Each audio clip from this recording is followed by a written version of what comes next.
Aku tahu kok, tapi ada banyak pilihan yang ingin kulakukan. Aku tidak bisa memutuskan, jadi aku harus menentukannya dengan hati-hati. Ungkapan tersebut merupakan ungkapan yang diucapkan oleh Ishikura pada episode 10 menit 12 pada anime tersebut. Dari ungkapan tersebut memuat sebuah hal menarik yang dapat kita bahas, yaitu tentang bagaimana banyaknya sebuah pilihan membuat kita sendiri merasa susah untuk menentukan hal apa yang mau kita pilih. Namun, di sini kita akan membahas dengan arah yang berbeda, yaitu bukan dari kenapa banyaknya pilihan tersebut membuat kita semakin susah untuk menentukannya, namun dari kenapa sedari awal sebuah pilihan yang banyak memang hanya menjurus pada sulitnya menentukan sebuah pilihan yang tepat. Kedua hal tersebut memang terdengar sama, namun kita harus pahami banyaknya pilihan tersebut dapat kita jelaskan dengan sebuah teori dari Barry Schwartz yang disebut sebagai paradox of choice. Namun, kita akan membahasnya dari sisi yang berbeda, yaitu kenapa teorinya Barry Schwartz tersebut dapat relevan alih-alih menjelaskan teori yang ia jelaskan tersebut. Sebagai awalan, kita pahami terlebih dahulu tentang paradox of choice, yang mana seperti yang telah dijelaskan sebelumnya, kalau paradox of choice ini merupakan sebuah masalah, di mana di saat kita dihadapkan oleh banyaknya sebuah pilihan, bukannya kita semakin mudah untuk memilih, karena banyaknya sebuah variasi yang memungkinkan kita mendapatkan pilihan yang lebih khusus dan sesuai dengan apa yang kita inginkan. Namun, banyaknya variasi tersebut malah memberikan kepada kita kebingungan, karena semua hal-hal khusus atau eksklusif tersebut membuat kita bisa berfantasi tentang manfaat-manfaat dari semua pilihan tersebut, yang membuat kita seolah-olah berpikir kalau semua pilihan itu adalah pilihan yang sesuai dengan apa yang kita butuhkan. Jika kita kembalikan hal ini kepada teori psikologi Sigmund Freud, kita akan memahami kalau kehidupan kita itu didorong oleh dua kekuatan besar yang dalam pembacaan lanjutan disebut dengan istilah Eros dan Thanatos, atau dorongan kehidupan dan dorongan kematian, di mana dorongan kehidupan selalu mendorong perilaku diri kita untuk bertindak pada hal-hal yang menyenangkan dan memuaskan bagi diri kita. Sedangkan dorongan kematian selalu mendorong kita pada perilaku atau tindakan-tindakan agresif kepada sosial, juga tindakan-tindakan agresif bagi diri kita seperti melukai diri sendiri atau mengingat kembali trauma masa lalu yang pernah kita alami.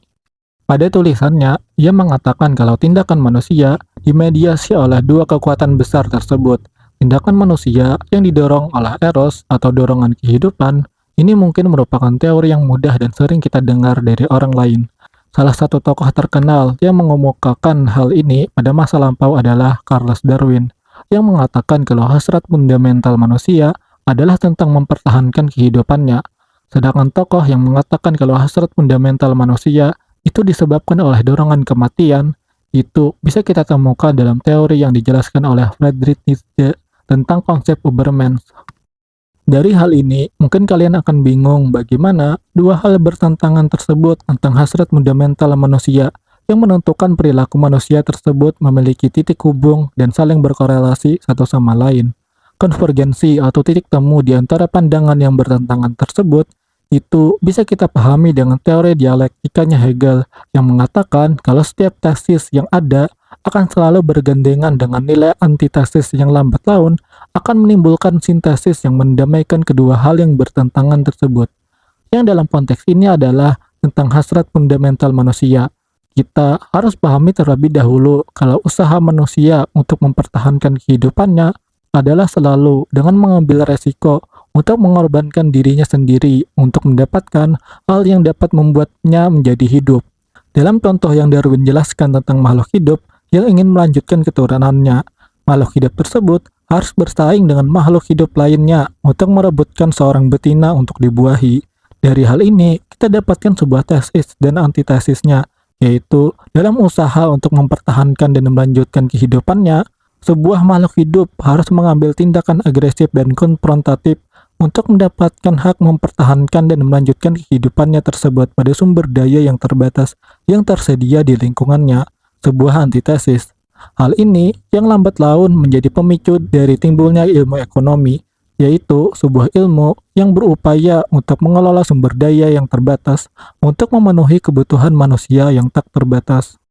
Dari hal ini, memisahkan keduanya menjadi bagian yang berbeda dan saling bertolak belakang nampaknya terlihat sebagai sebuah kekeliruan. Oleh karena itulah, hal yang bertentangan tersebut harus kita gabungkan menjadi sebuah sintesis yang baru, yang mana kita akan menganggap kalau usaha untuk mempertahankan kehidupan kita itu akan selalu berhadapan dengan usaha kita untuk menjatuhkan diri pada risiko yang membuat kita kehilangan kesempatan untuk melanjutkan kehidupan.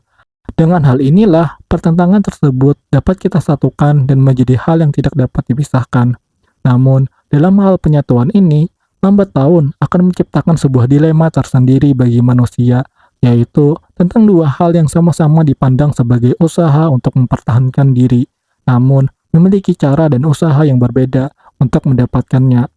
yaitu yang dapat kita bagi lagi menjadi tesis dan antitesis, yang dapat kita sederhanakan dalam teori psikologinya Sigmund Freud sebagai pertentangan id, ego, dan superego, di mana dalam usaha untuk mempertahankan kehidupan kita tersebut ada beberapa metode yang sama, namun tidak mungkin dilakukan secara bersamaan, seperti usaha kita untuk mengikuti norma dan hukum sosial yang ada, untuk mendapatkan bantuan dan penerimaan dari lingkungan sosial kita, untuk dapat bersama-sama mempertahankan kehidupan bersama dalam sebuah kelompok yang dapat diwakilkan dengan istilah superego dalam terminologinya Freud. Dan di sisi lain, kita dapat mempertahankan kehidupan kita dengan menjadi egois untuk lebih mementingkan diri kita sendiri dan menolak norma sosial yang ada. Karena dengan mengikuti norma sosial yang ada, maka pembagian sumber daya yang ada akan didiversifikasikan secara merata dan adil. Namun, kita pasti menyadari kalau setiap kebutuhan manusia itu berbeda-beda. Apa yang adil bagi masyarakat belum tentu adil bagi diri kita sebagai individu. Yang berarti, banyaknya jumlah sumber daya yang ada yang diberikan oleh masyarakat belum tentu memenuhi kebutuhan diri kita sebagai manusia. Dan menjadi egois dalam hal ini adalah untuk memenuhi kebutuhan kita yang melampaui dari standar yang telah ditetapkan bersama oleh masyarakat, yang tidak memahami kebutuhan diri kita secara keseluruhan. Dalam hal ini, kita dapat masukkan dalam terminologinya Freud sebagai ID. Dalam pandangan saya, ini yang akan menjadi awal dari terbentuknya teori paradox of choice, yang mana kita dalam tahap ini harus memilih di antara dua pilihan yang sama-sama menguntungkan, namun kita tidak bisa memilih semua opsi yang tersedia, karena pelaksanaannya akan sangat berbeda dan saling bertentangan satu sama lain. Kebingungan untuk memilih jalan hidup inilah yang mungkin menjadi dasar awal dari teori paradox of choice sebelumnya. Kita bisa bingung pada pilihan-pilihan non-organ seperti memilih pakaian apa yang cocok untuk dipakai buat pergi reuni bersama teman satu kelas. Namun, kebingungan tersebut tidak dimulai pada saat keadaan tersebut terjadi di hadapan kita. Namun, jauh terjadi di masa lampau, di saat kita mulai menyadari tentang kedirian diri kita, di mana dengan memahami siapa diri kita sebenarnya dan apa hubungan diri kita dengan sosial dan alam semesta, mulailah kita memasuki tahap yang membingungkan dalam tatanan bahasa yang tidak kokoh dan sempurna, yang dalam teorinya Jacques Lacan disebut sebagai circle of signifier atau lingkaran penanda, yang mana sebuah tanda dalam bahasa tidak berdiri secara inheren dengan nilai yang ia pegang, namun sebuah tanda yang ada selalu berdiri dengan nilainya sendiri dan nilai penentang atau nilai negatif pada dirinya untuk menegasikan nilai inheren pada dirinya tersebut. Kebingungan pada tahap psikis atau pada tahap awal perkembangan manusia ini yang membuat diri kita bertumbuh secara tidak konsisten disebabkan sedari awal kita tidak pernah atau belum pernah memutuskan untuk menjadi apa dan mewakili sebuah nilai apa dalam kehidupan kita. Hasilnya adalah pilihan-pilihan yang akan kita ambil dalam kehidupan kita selalu tidak konsisten sedari awal perkembangan psikis kita. Hasilnya, dari kebingungan fundamental pada jati diri kita yang akan kita ambil, berubah menjadi kebingungan non-urgen dan tidak penting, yang malah hal tidak penting tersebut akan mengganggu kehidupan kita sepanjang hari, yang mana kebingungan non-urgen dan tak penting tersebut diawali oleh kebingungan fundamental yang selalu kita tunda, yang kita lambat mengambil keputusan sampai-sampai hal tersebut terlalu menumpuk, dan kebingungan tersebut menguap pada hal-hal di sekitar kita yang tidak penting, yang membuat hal yang tidak penting tersebut terkesan penting disebabkan penguapan dari masalah penting yang selalu kita timbun, yaitu masalah menentukan jati diri dan jalan hidup yang akan kita hadapi semenjak perkembangan awal psikis kita. Dan jika kita kembalikan kepada ungkapan dari Ishikura yang saya sebutkan di awal sebelumnya, Maka kebingungan Ishikura yang dimanifestasikannya pada ungkapannya tersebut menandakan sebuah perkembangan psikis dirinya yang belum sempurna dikarenakan ia belum memilih jati diri dan jalan hidup yang akan ia ambil,